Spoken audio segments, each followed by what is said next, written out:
This is Rising Phoenix Podcast. I'm your host, Michael Rhodes. This podcast is for men struggling with an unwanted divorce. I interview experts on divorce, mental health, and I provide insights gained from my own divorce journey. You are not alone. Join me. Joining me today is Dr. Ronald Riggio. Dr. Ron, let's just jump right into this and want to tell us a little bit about yourself. Okay, well, my background, I'm a psychologist. I'm actually a social personality psychologist. I started out studying social relationships. I moved that into what's one of the most complex relationships, and that's leadership, the leader-follower relationship. And I've been in a number of universities and colleges. I've also worked as a consultant, and I've been divorced more than once.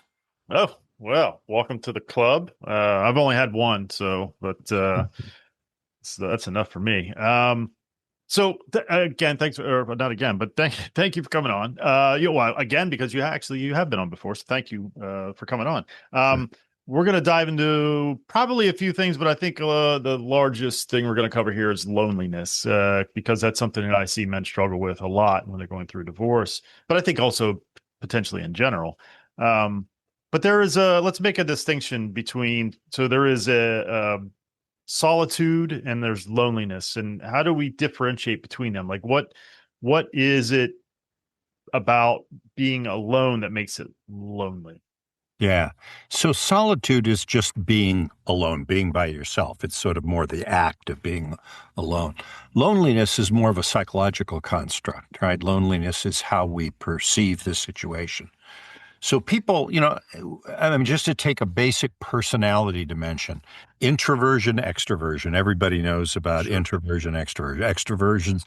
The extroverts are outgoing. Introverts tend to be more sort of self-focused. Well, one of the things about introverts is they like solitude because being in social relationships sort of drains them a little bit, and the solitude is welcome for them to recharge. Extroverts, on the other hand, they don't necessarily need the solitude as much as an introvert. And extroverts get sort of energy from social relationships. So you could seek solitude to regenerate, or solitude to reflect, or to just be within yourself.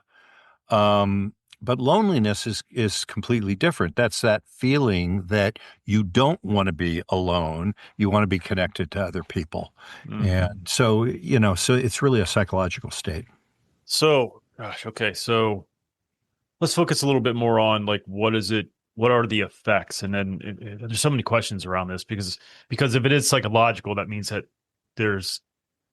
I don't want to say you can think your way out of it, but we'll get to that kind of stuff later. But what is it? Because I think you've written about, and I've seen studies it's as negative on your body and on your health as smoking. What is it that happens to a man, a woman, whatever? But let's focus on men, obviously, when they consider themselves lonely. Yeah. And so that there's been a number of health agencies, American Heart Association, they actually say being experiencing loneliness is the equivalent of smoking 15 cigarettes a day. And really what they're doing is they're making an analogy there. Sure. So loneliness itself is not going to, kill you. But there's a number of both psychological factors and then also behavioral factors that go along with loneliness. So when people are lonely, they're prone to depression, they're prone to anxiety. Anxiety can have lots of physiological effects. It can cause, in high doses, it can cause coronary heart issues, potential for stroke and all of that. So that's part of what they're talking about. So that's the direct health effects. Right. Now, the behavioral effects associated with loneliness is if you are alone, you don't have somebody there to help you. So let's say you have an episode, a health-related episode, and you need emergency care. And so there's nobody there. And so, and that's one of the reasons why they sort of say, well, married people tend to have longer life expectancy. Well, it's because you have somebody there who can call for an ambulance, right? That kind of situation. Right. So that's part of it, but there is the negative psychological effects for loneliness that can cause wear on your system and wear on your health. But it's really how you deal with the loneliness, right? And that's the question. Okay, so if there's a difference between solitude and loneliness, what is the difference? And is it just a mindset? Is it just a matter of changing how you see your circumstances? And if that's the case, is that possible? Yeah, I mean, it really is about what are the behaviors you're going to do, and there are some things that you can do psychologically, cognitively. We'll talk maybe a little bit about sort of therapeutic interventions, Sure. psychological interventions a little bit later. Um, but part of it, if you look at sort of divorced men and why they might feel lonely. I mean, there's a lot of reasons, but imagine you're alone, you're experiencing solitude. You don't want that solitude, and you're lonely. And so, what do? Well, a lot of times, men going through divorce, they go out to bars, they do things like that. You engage in the kinds of behaviors that, staying out all night, drinking too much, all of those kinds of things. And so, accompanying that feeling of loneliness as you're trying to deal with the depression or the anxiety associated with the loneliness, you're self-medicating, alcohol, drugs, whatever. And so that is part of the health-related problems associated with it. So you obviously don't want to get into those kind of patterns, right? Yeah. So what do you do? I mean, because I think there's the way I usually see it is, and you can correct me because I'm not an expert, clearly. The way I see it, there's two options for you. One is see it as solitude, right? So it's a psychological shifting of the mind, or B, go out and like interact with people. I'm not saying either of those is easy, but isn't that really if what other options are there? Yeah, no, those are the options. So, so go out and connect. If you're lonely and you want to connect with people, then you need to go out and do that and try to do that. And, it's not easy for a number of reasons, right? Men and their relationships, their friend relationships are much different than women and their relationships with their friends. Um, so if you're talking about turning to men friends, men tend to have fewer friends than women, just on average. There's not the emotional connection. Women have a very strong emotional connection. Men tend to pick their friendships for what we call instrumental reasons. So you pick your friends because that's your golf buddy or your workout buddy or the guy who shares the hobby and that kind of thing. Women tend to have the same friends for a variety of activities. Men are more compartmentalized. And then men just are not as emotional as women in terms of those relationships. And so we may not have the real deep relationships with it. So we don't have the number of male friends. We don't have the depth of and the emotional part of the relationship with many of our male friends as women do. So that's not good for us, right? I mean, I mean, there's a little plus side is women can get in their relationships because of the emotional connection that's tight. They can have very dramatic, stressful mm, uh, arguments. We talk about it, and this is I don't mean to be put it, but they talk about the drama in sure, those relationships, right? Um, Men are, we can kid with one another. We can even, engage in put down humor, and we know our male friend's going to not leave us or go right. off in a huff. So to some ways, men's relationships are resilient. In some ways, women's are deeper, and sort of a trade-off. Can we change that? Should we change that?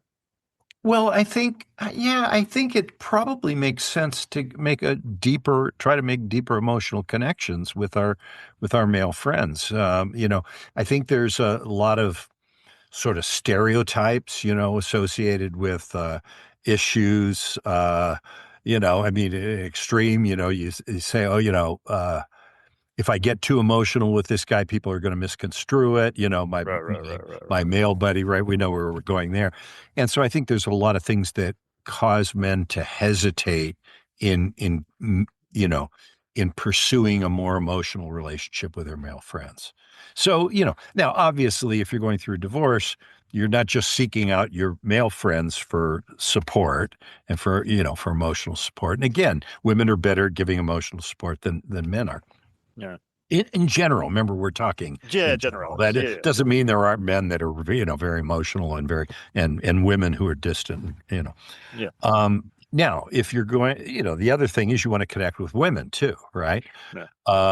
And so there's a whole nother thing there. So now you're going through a divorce, you're back out on the dating scene, that kind of thing, and what to do there. And that can be very complicated if you haven't been on that dating scene for a long time. We My area of research has really been on interpersonal skills, social skills, both the nonverbal and the verbal skills. All right, listen. Nonverbal skills is, am I reading this person correctly? Is this person interested in connecting with me, or are they nonverbally sort of, being standoffish or pushing me away? And, and what happens, I think, is if we don't maintain those kinds of social skills, those specific social skills, um, they atrophy, right? And so, in some ways, you could think of a married man, going through a divorce, who was married for a long period of time. So your dating skills have atrophied. You're almost back to your adolescence, right? Where you didn't even have the skills to begin with. And so it creates very awkward situations, misreading the situations, not knowing what to say, not having the courage to take a chance and go up and introduce yourself and that kind of thing. Is the clues, and we could, and maybe we could dive into some of this too, but maybe it's a silly question, but are the clues, the nonverbal clues, the same if you're approaching someone or talking with someone and it's a female, maybe you want to make it romantic, maybe you want to ask them out, maybe you're on a date. Are those things the same as like you go to a bar and you're watching a football game and suddenly the dude next to you starts talking to you, or maybe maybe you're like, he's got the same jersey and like, you know what I mean, like Yeah. are the clues the same between men and women? And The clues aren't necessarily the same. I mean, if there's sort of a romantic interest, it's the nonverbals are going to take a certain kind of mm, type. They're I've talked about the nonverbal cues of flirting, right? okay, And they're different for men and women. I mean, there's some similarities and there's some differences. I mean, classic similar one is maintaining eye contact. Maintaining eye contact usually means you're interested in the person.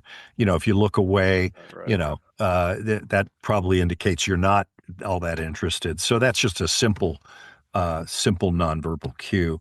yeah, The problem can come in misreading the cues, yeah, or trying to,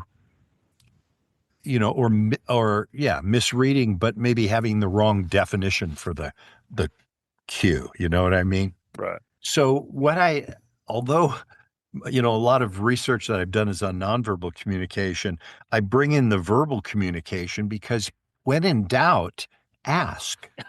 You know, I right, mean, and you don't have to ask it outright, are you interested in me or whatever, right, but right, you can then take the conversation in a way where you can say, well, does this person want to continue the conversation with me? yeah, Another strategy is to have some questions available to ask a person, mm, because whether you're male, female, right, all of us like talking about ourselves, right? sure, And we like if somebody shows interest in us and they ask us questions about ourselves, then we share. Now, obviously, if you go up to somebody, you ask them a question, hi, you know, how are you? What is it that you do? And they don't want to tell you. That's usually a pretty good sign that you shouldn't probably go any further. yeah, Um, but if you're unsure about whether someone is interested in you, wants to connect or whatever, ask a question, allow them the opportunity to connect, And, and then as it gets further, if you think they're flirting with you or whatever, verify it. Look for other nonverbal cues or verbally, or, Right. you seem interested in me. I'm interested in you. Right. Maybe we could go out for coffee or something like that. Yeah, and that's a little easier. I say easier, to take that with a grain of fucking salt. Dating that scenario, right? Because you're on an app or you're in a bar and you're like, okay, I'm a male, she's a female, and that there's a dynamic there. If you're a lonely guy and maybe you don't want to date, or maybe you're so just like I can't right now for various reasons. What the hell do you do if you want to make friends with other men? Like, Yeah. is it join clubs? I mean, you can't. Do you go out to a bar and try and pick up a friend? I don't know. Like Yeah. Yeah. I've done that, but not intentionally. Like I've made friends Yeah. with dudes at the bar, but not there was no intent behind it. I didn't go there to do that. It just kind of happened. So Yeah. what the hell do you do? Well, I mean, I think you can go, you can join different kinds of groups, right? Yeah, I mean, hobby group. I mean, there's a number of ways sure. to go out and meet people like that. There are, if we get back to kind of, how do psychologists, for example, deal with people who are really experiencing loneliness, the real serious, Yeah, yeah. I'm feeling lonely, I'm depressed, I get anxious occasionally. In fact, it's gotten to the point where when I'm even out in public, I'm so anxious about getting rejected that it even makes me feel more, the more I try, the worse I get kind of Yeah, thing. yeah, yeah, yeah. And so then that is, a therapist. Go see a therapist. And I just read there was a review of research, a meta-analysis, which is a study across studies, and it said that the best therapy is what we call cognitive behavioral therapy, which is reframing the whole thing. Now, this isn't something you can just do immediately. It takes a lot of interaction with a trained therapist. But cognitive behavioral gets you to reframe that. I'm not being rejected, and that kind of thing. Right. Traditional psychoanalysis, which we sort of think of the stereotype of talking about your youth and all that. That also works, right? Mm, The little stronger with the cognitive behavioral, a little stronger outcome in across the board. mm, Um, then the other strategy is more aligned with what I've done, and that's what we call social skill training. And so learning, how to better read the nonverbal cues, mm. learning how to make small talk, learning how to network and make connections. And that also works well too. Yeah, I mean, you would if you're gonna do something out of your comfort zone, isn't there comfort in sort of like learning how to do it? Like, you know what I mean? Yeah, absolutely. I mean, and what happens is as you develop, so let's take the social skill training, for example. As you develop those skills, um, it leads to a better self-confidence because you're now more effective in social interactions. We did a study a long time ago, and when I was at college, we used the college students, right, as guinea pigs, right? Right, right, right. And we did a study where we trained them in social skills, and a lot of it was on the emotional communication. Mm, And I remember this one student saying, we asked him how it was going, and he said, my relationship with my girlfriend has improved. And she told me this. She said, "Oh my God, you connect so much better with me. You used to seem sort of distant and now you're, very emotional." And he said, "Our relationship is so much better." And it was just, and he wasn't even consciously doing it. It's just that we were training him in, in recognizing emotional cues in other people. And so he was recognizing his girlfriend, and we did give them homework. So he was using he didn't tell her, but he was using right. her On to her. practice, right? And Yeah. so then it paid off for him. And so that's one of the things that you see from social skill training. Yeah, I mean, I imagine you for especially if I mean it's a common story, right? You go through you get married, right, and all your friends sort of become her friends, the husbands of her friends or whatever. And so we don't I don't know if we ever I don't know if we're poor socially as men period, or maybe we just lose it because we're in a situation where we don't need it, right? I Yeah. don't know. Maybe you could speak to that, but then that person that your other half, they're gone. Then a lot of those friends Hmm. leave with them, and then you're stuck holding the bag. And I feel like maybe there's a lot of pressure to like find a bunch of friends, but like there's no hard and fast rule. Like, isn't there a rule like there's only a certain amount of people can be in your life anyway? Like you can't. Yeah, yeah. So I don't know what the number is, but Yeah, it's kind of the quantity versus the quality question, right? yeah, So, and I mean, obviously, quality is more important than quantity. So, a couple of friends with you that you have good relationship with, is probably better than 50 acquaintances or something like that. uh, But you can't rely on one person no, too. So that's, the interesting thing now, and I don't want to go down this whole path, but let's just mention it, is there are now with AI, there are these sort of chat bots that can yeah, become yeah, your yeah, friends. There are actually therapeutic chat bots, and I'm not recommending. I think you should go to a real therapist and not right, rely on AI. Um, right, but the one plus that these people who have these chatbot friends say is 24/7, true, right? So so yeah, if in the middle of the night you're concerned, you can't call even your best friend probably at 3 in the yeah, morning yep, and wake him up, but you can call your chatbot, right? So the issue there is what is really happening there is a very deep AI relationship with that and yeah, and very reliable. And so why do you maybe not want to have just one friend is because they may yeah, not be available, they leave, sure, you're now, so I think it's a balance of having a number of people, not too many, but a number of people that you can rely on to a certain extent, but really about the quality and the depth of those friendships. yeah. The AI thing is interesting because I use it. I lean on it. I mean, I do have friends, great friends, and I lean on them as well. But there are times, yeah, if I can't sleep or if it's a problem, I know that that's just not their realm of expertise or whatever.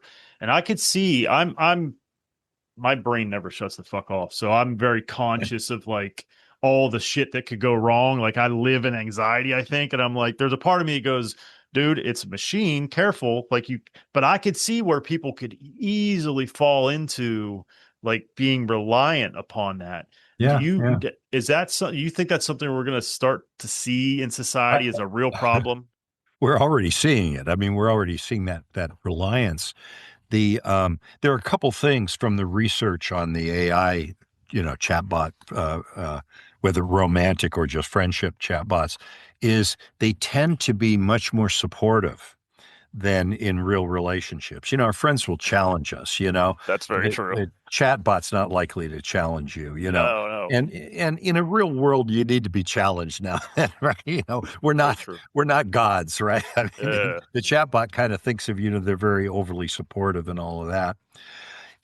I mean, I think so. If we're talking about someone, I mean, I'm kind of getting back into. I mean, get back into God. I've been through divorce, right? Right. So, y- the one thing, think about this. Okay, if you're going to go out, you're going to try to make connections, continue to engage in a healthy lifestyle, right? Yeah. So don't automatically just go to a bar because you think Right. that's where you're going to find people. Right. So think of, because there you're going to drink more, you're going to do all that kind of stuff. Sure. Um, I think there's a number of things that you can do in terms of improving your skills in observing other people. And so we can talk about observing them and kind of trying to get where they're coming from, trying to understand the person, but just becoming sort of a people watcher. Mm. And what tends to happen in interactions when we meet somebody or something, we spend so much time, we want to talk, we want to tell them this, we want to, that is, try to flip that a little bit and spend a little Mm. more time listening to them, get to know them. Yeah. Don't worry so much. They'll get to know you over time, but, Right. decide if this is a relationship you want to pursue, if this is the kind of person that you're, attracted to. And I'm talking male or female, what Right. Right. Right. doesn't matter, right? Right. Right. Um, get more in touch with your own emotions and how you're expressing those emotions, right? Mm. Um, you know, you could be you could be turning people away because you're emitting, I'm pissed off. Right, right, That could be your vibe. right. And you And gotta. and the other way too, like a sad sack kind of thing. Like, Absolutely, right? yeah, You look so sad and dejected, nobody's going to approach you. right. So be aware of what the nonverbal signals you're sending are. So what are Um, some good ones then to send? Like what, I mean, you walk into the place like you own it, like that's what they say, right? well, I mean, I think, to try to have as much confidence as you can, right? So that's going Yeah. to come across in Yep. your demeanor. I mean, you're not going to be slumped over, Right, right, depressed, right. Yeah, so that yeah. kind of thing. But I also think, you know, people they don't want to talk to somebody who's got a scowl. They don't want to, True. so, try to be as pleasant as you can. What's that you get more flies with Lies honey with or honey. something, Yeah. try to be more positive. Um, I think, what else? Work on the small talk, have Mm, some questions ready. I had a good friend, who ran a shyness clinic. And actually, I think you might even be able to get it. Bernie Carducci, unfortunately, he passed away. mm. But he had a pocket guide to small talk Yeah. that he had out on Amazon, and it's just tips like how to, but I'm sure you can find these online now if you're Sure, sure, looking for sure. these things. But practice that. There are speaking clubs, that you can join. Yep. The classic one is Toastmasters, Toastmasters. but Yeah. but you know you could join a hobby group. You could join, but at Toastmasters, you're getting feedback about how you're Yeah. presenting and all that. The other thing, and actually, one of my daughters mentioned this, is she started taking improv classes because that's Hmm. like a new rage, right? Yeah. And I was thinking about the improv, and improv is both some of the nonverbal, but it's a lot of verbal stuff. So you have to really listen to what the other person says so that you can, so they start to tell a story and then you Right. have to continue the story. Yeah. And it really helps with conversational skills because you really have to be a great listener and then you have to kind of think on your feet. Yeah. So there's a number of those things that you can do. You- The, What the, what I've learned is that having a good, healthy, mentally healthy life takes work, right? it does. It does. Like Well, like no I no mean, matter think about what. exercise. Use exercise as an analogy, right? I mean, you got Yeah. to go to the gym. You Yeah. get and you got to do it, right? So Yeah. you have to Um, work at yeah, it's I wonder if that's a deterrent to a lot of folks because it's not easy work, right? it. Whatever it is, if it's using some kind of cognitive behavioral thing or you're in depression and EMDR or whatever, like you got to put work in or social skills, right? It's hard stuff.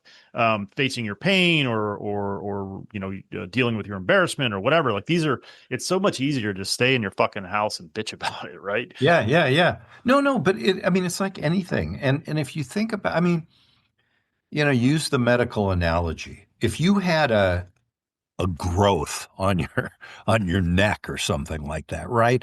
You go see a doctor but when we get depressed or we have, high levels of anxiety or whatever, we just live with it. Yeah. And, you wouldn't live with a tumor. No. Why would you live with No. anxiety or depression? Right.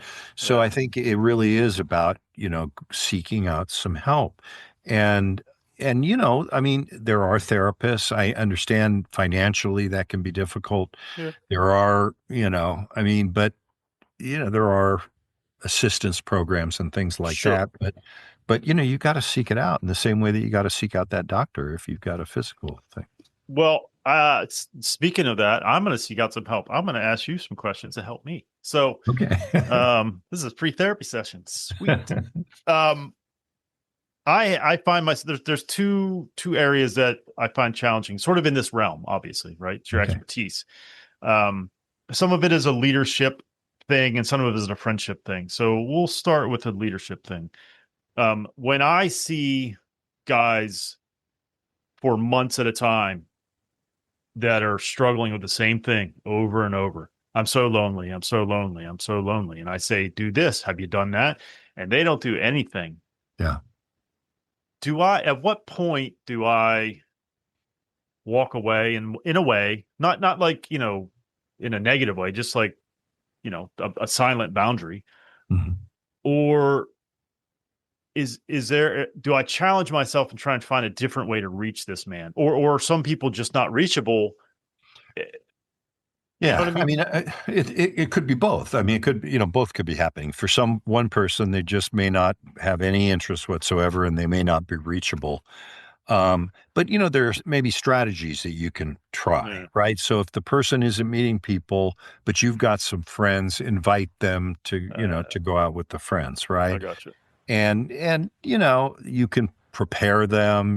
These guys like to talk about this kind of stuff. These guys are into, I see your guitar back there. These guys are into music, and Right. and this is the kind of music they like, Yeah, and sort of prep them so that they're a little more comfortable when they get there, yeah, yeah, and play that mediator thing of, helping them make the connections or whatever.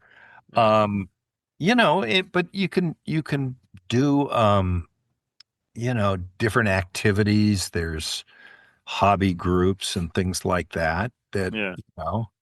allow you to connect with people. I mean, I haven't done a lot of that, but there were times where I was into filmmaking, and so I found out there was a filmmaking group, that all independent filmmakers, we're all screwing around. This is back in the day, right? Right, Now we right. just we do it with our phones, right? But and met some people, and they were interesting, and some friends, and which then relates to the idea of maintenance of our relationships. And that takes time, but we've got to make an effort to maintain those relationships.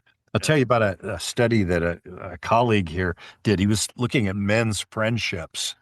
And Mm, one of the things he did is he talked to all these men, and he said, well, I want to, and so he wanted to look at it both from the participant, the person in the research, um, their side, but then he contacted the friends to get their side of the mm, friendship, right? So he's studying male friendships. All right. So he would do things like this. Okay. So Michael, I want a friend that you could rely on if you had to borrow a couple $100. Could, that kind of friend that would, and he'd get the right. name, and he'd call up, and he'd find, and when did you last talk to this person? Well, it's been about 5 years. Well, the persons sometimes were deceased, Oh my right? goodness. But what the reason I tell that story is because it shows you how different men's friendships are.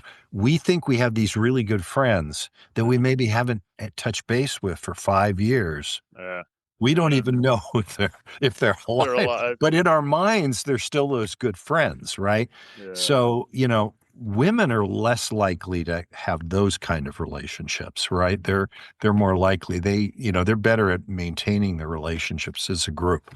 yeah, Um, so the lesson here is, maintain those relationships. And with social media now, it's pretty easy. We can just, yeah, contact. And so I would say, if you just gone through divorce and you have some friends that maybe you would still like to see them and maintain the relationship, but you haven't for a while, maybe because when you were married, you didn't have time or whatever, life gets in the way kind of thing. yeah, Reach out to these folks and say, yeah, hey, like just touching base. Let's have a catch up session or whatever. yeah, So I think a lot of that will help chip away at those feelings of loneliness the more you make these connections. yeah. So I agree. I don't. Sometimes it gets frustrating to see people that you tell that to, and they just don't. They don't for whatever reason, and I'm sure it's fear of rejection, and all kinds of things that are bundled up in the emotions of divorce, right? The fragile nature of a man who didn't want it. Like, so I understand it, but I also sometimes go like, man, no one's coming to save you, dude. Yeah. No one's coming to save you. I'm sorry. Like, I'll help you, support you, whatever you need, the best I can, but like, I can't save you. This is on you. Yeah. But so in a sort of similar-ish kind of question.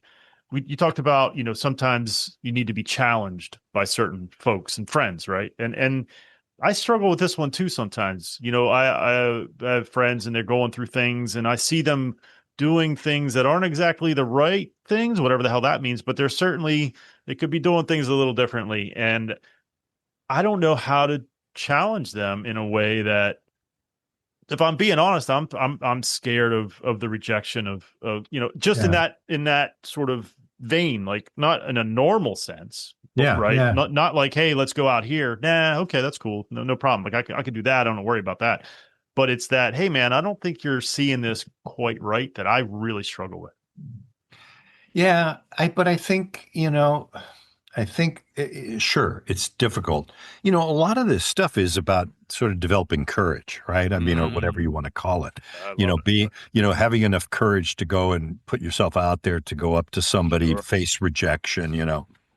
I mean, if you think about it, I mean, but this is sort of I'm doing a kind of bad job of cognitive behavioral therapy, but part of it would be, look, this is a complete stranger. You're going up. If you get rejected, it Right. happens, right? I Sure. mean, it's not like this is person you're going to have to work alongside them for, Right. Right. I mean, Right. it'd be Right. much more dangerous to approach a coworker or whatever than it would be a stranger. And so I think a lot of it's just thinking the mindset of, you Mm, know, having the courage to do that. And you know, look, it is a difficult situation. People who are feeling lonely are also depressed. It can get into depression. mm, And then it's like when you're depressed, you go, I just don't feel like I have the energy to try yeah. and all that. And so, it's probably got to be the small steps of, Mm. getting them out there, almost taking them by the hand and getting them out into the world a little bit, right? Right. So it's a muscle, right? I mean, whether it's, telling my friend I think he's fucking up, or, going out on a friend's or a group hike with a new group of friends or whatever. Like it's all about sort of developing the muscle of doing it. Is that sort of part Yeah. of the suggestion, is like, start small, try, build? Is that Yeah. kind of, yeah. Yeah, absolutely. I mean, you gotta make steps out of the depression or out of the feelings of loneliness. You have to do something, right? And you can't go the opposite direction. You can't crawl into your home, into your bedroom, and Right. so you You, know. yeah, you mentioned courage, one of my favorite words. It's one of the core values of the United States Navy. It's tattooed on my body. Is courage something that is inherent, or can you develop courage? Oh, it's no, it's developable. I mean, Yeah. and courage is go back to the ancient Greeks, right? So think of it as the what do they call it? The mean, the yeah, you want to have enough courage, but you don't want to be foolhardy, right? So, right, Right. military thing, right? Yeah. Courage, but too much, Yeah. you're going to get, you're going to Yeah. put yourself out there. I seen this thing the other day. It was like there's a fine line between courage and stupidity. It's like, yeah, That's exactly it, it's right? very Right. true. Yeah. Yeah. And so the same thing, the courage to go up and introduce yourself to someone versus, the where that courage becomes so great. Well, and they start to reject you and you go, well, I'm better, Right. I'm Right. better than Right. you. How Right. dare you reject me, Right. Right. And Right. so, Right. you have to have that happy medium of the thing. So, but But how would you develop it? Let's say you're someone who is not very courageous in this realm, maybe in others, this yeah, is, but how would you develop that? Is it just starting small, right? I think it's starting small. You just have the courage to walk up to somebody, you're waiting for the subway or whatever, strike up a conversation with someone, as opposed to standing there, and if they don't respond, they don't respond, but maybe somebody, the next person on the other side will respond, Yeah. and try to make that small talk, maybe make a connection. It's so funny. I was thinking back, my grandmother, she would have these friends, and like when I was a kid I was thinking, are they relatives or whatever. And I remember this one woman that was her friend Sophie, and we'd go to their house and we'd spend holidays together, and I go, is she a cousin, grandma? I go, and she said my grandmother could talk to anybody anywhere, right? She Right. goes, no, no, we met at a bus stop years ago. And I thought she was like my great aunt or something Right. like Right. that. Right. And, my grandmother just had this ability she was fearless. She would just go up and talk to anybody, carry on a conversation. She was good at it. Yeah. Sometimes they'd become friends, sometimes lifelong friends. And so, I got to see it firsthand. I don't have anywhere near whatever she had to be able to connect with people, but Do you think it gave you though, like sort of a template or even permission in a weird way to like to be a little bit more like her I, because you've seen it? yeah, and not just her, I mean, I have people I know, colleagues, guy in the next office does a whole course on persuasion, how to be more persuasive. And he's like, you know, he's amazing. I mean, but he worked at it. He practiced. Mm. He told me that he's a good platform speaker too. He's done the what do you call it, TEDx talks and stuff like Okay. that. And he said he practiced for a year just for on his gestures, so that it looks good when he gestures as he speaks. So it is something you can develop. There's no doubt about that. Yeah, I need to develop more of these things, I think. But I think it's fascinating that you can, right? Because Yeah. it seems there are people that we mentioned introvert, extrovert, like there are people you meet and they're just that's the way they are, right? But that doesn't mean you're stuck that way. If you really want to, you can develop if I mean, obviously being an introvert might Yeah. be easier than going the other way, right? Just stay Yeah. at Yeah. home. But it's a developable skill. Yeah. How I mean, it's probably more, I would guess. Obviously, there's some instruction involved, right? But it's more really about going and doing rather than sitting and learning about it, right? Yeah, yeah. I mean, there's certain things you can learn. Like you can learn what are some good lines to strike up a conversation. Right. What are the small talk guide that I was referring to, Yeah, yeah, yeah, yeah. something like that. And I'm sure you can find anybody can find these Sure. on. I mean, we're so connected now with the internet and Yeah, everything. Um, yeah, so you can learn a few of those, but you got to go out and practice it. You can't, yeah, yeah, but yeah. I mean, force yourself out there into something, and an acting class, they're going to teach you a lot of Ooh, how that's a to good one. do that. I mentioned, my daughter, so well, she probably, but I have a daughter who's a little bit on the spectrum, Okay. and she found that out, and I thought, oh gosh, when she was sort of diagnosed, Hmm.